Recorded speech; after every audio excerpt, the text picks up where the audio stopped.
Okay, so welcome back. You've seen them. They started out with tunes that rocked the airwaves. Oh, Olufumi. yes. That's None can be hotter than that. okay, I promise. so that's the one that knocked you out. Oh, yes. Call My Name. That knocked you out? Yes. What's it on now? Iya Basira. That was the one that. I mean, then Imagine That. Imagine that. Then Beautiful Girls. Do you know the funny thing? When they came out there, some of the lyrics they were using helped a lot of couples. Oh, I mean, yes. some guys had problems talking. I mean, and Serenading their babes. You know, it just come, they just you know, when you call my go name, look they're for just, some lyric by Star Plus and they were on without NEPA. Well done, guys. You set many a love affair on their way. Thank you. So, Shifi and Zeal, it's good to see you. It's good to be here. Yeah, you know, when we put out those videos at the beginning, the first video, I tweeted yesterday that we're going to have them here. So, someone early this morning, around 2 a.m., I saw a question. Where have they been? Good. They're here. So, let's begin with that. Where have you been? Hey. Who's answering? Okay. It's been a very long journey for us. It's been an interesting journey. It's let's say 13 years in the mainstream. Some years have been brilliant. Some years have been average. 13 years in the ministry? Mainstream. Okay, mainstream. Okay, I thought I had ministry. The last, let's say, the last 6 years, we've been a bit quiet. Like, if you watch the videos, we were 3 before. We're now 2. So you find that the transition from moving from 3 to 2, transition between changing management companies, it takes a toll a bit on your career, you know. We got to a point where we had to actually sit down and figure what was best for the group to remain 3, move to 2, change managers or not. We got to a point where we had a few legal issues. We were in court for a while, close to like 5 years, which affected the churning out of music because while you're in court tackling certain issues, you can't really go on and release another album, you know.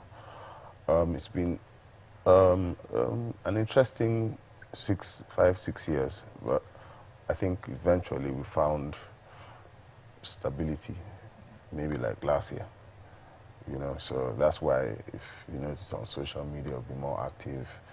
We've been doing more events, as in publicly, because we found stability finally, you know. But Zeal has been nodding and smiling. Yes, go on. What are you going to add to that? I'm actually glad we're here talking about this. Thanks for having us once again. It's been ups and downs, and as he speaks, I reflect back to those The ups many and years, downs. of turmoil, good and bad, everything. Well, thank God. Thank God you're out of it, so we're going to be getting some good music again. Most definitely. Out of you guys. Most definitely. When are we hoping to start hearing some new sounds? In the nearest future, we're still working. Nearest future. Nearest That's future. so Well, big. Specifics. very soon. Well, we can't say right now because of some certain details.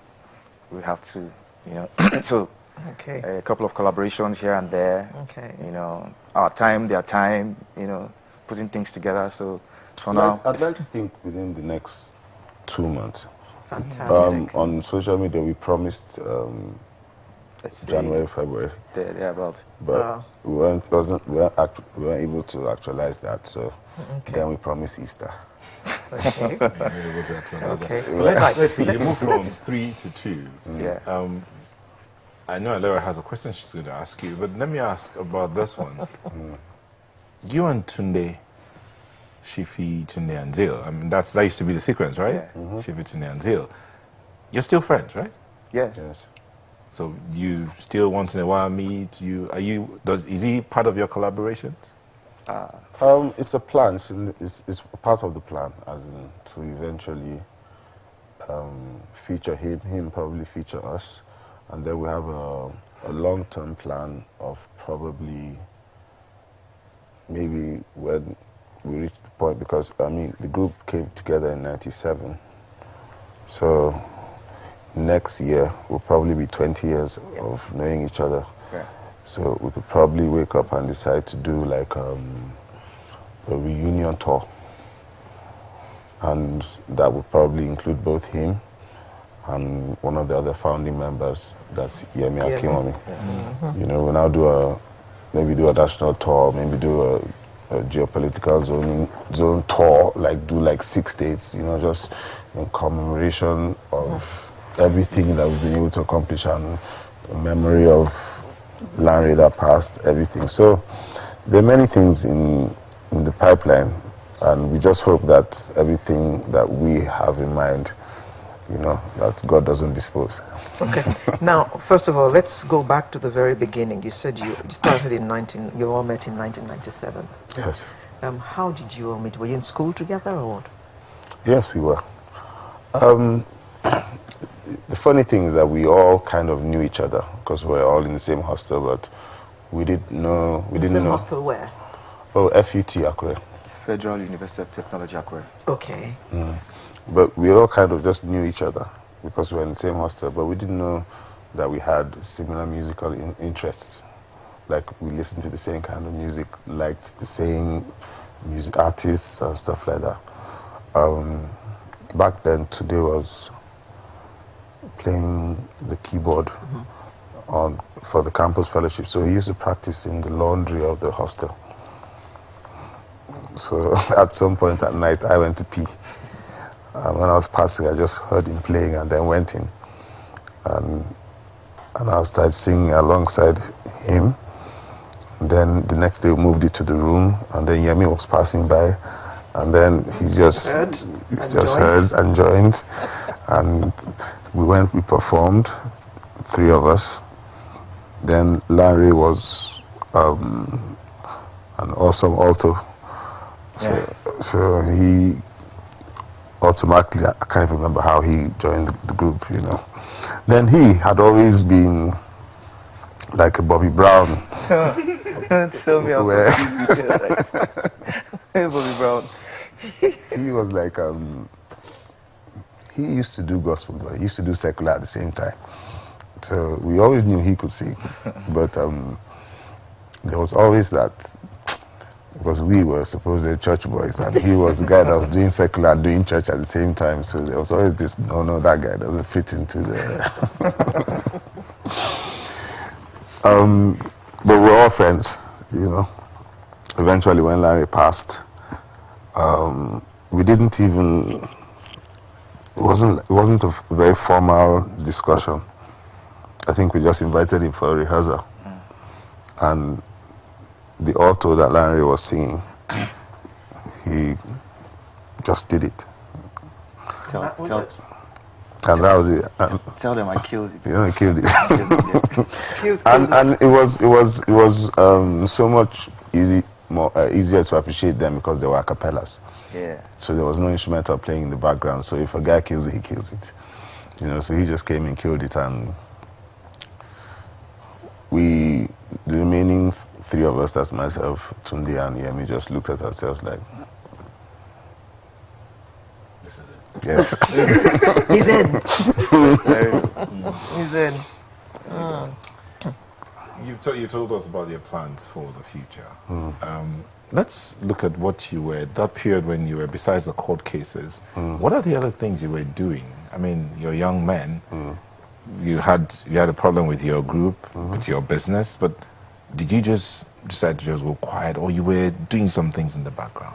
Maybe Zeal should tell us that. We, in the midst of the problems, at that time, we found more time for family. You know, he has some things he's running, some business he runs, you know, oil and gas. I have my own thing. I have a farm. I have an academy. Kids. Do you have a farm? Yes. Okay. Yeah, I do have a farm. So, and I have kids play football. I love soccer, so just indulge myself. Did you study agric? Yes, ma. Okay. Crop production and pest management. Okay, and what did you study? Quantity surveying. So, And you're in oil and gas? Oh no, actually. There has to be an explanation. Now listen good. I'm listening. No, I actually practiced quant surveying as in after I graduated for a while. Because I finished like a year or two before them. Okay. So while during that period I was waiting for them to finish, I practiced You were quant surveying. yes. Yes. Okay. But then later on, I had a cousin that was into oil and gas. So he introduced me to the business. So it's not like I was, so to say, a professional. I kind of just invested into it. Oh, okay. But then I invested into a lot that time. I invested into real estate too. And but the funny thing is that the same way investing outside the music is, so to say, positive.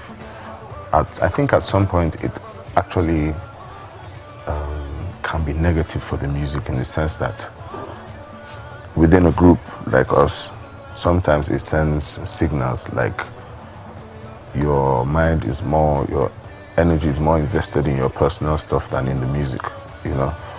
And I think to an extent that was probably a part of the friction that we went through at that point in time, because if, for instance,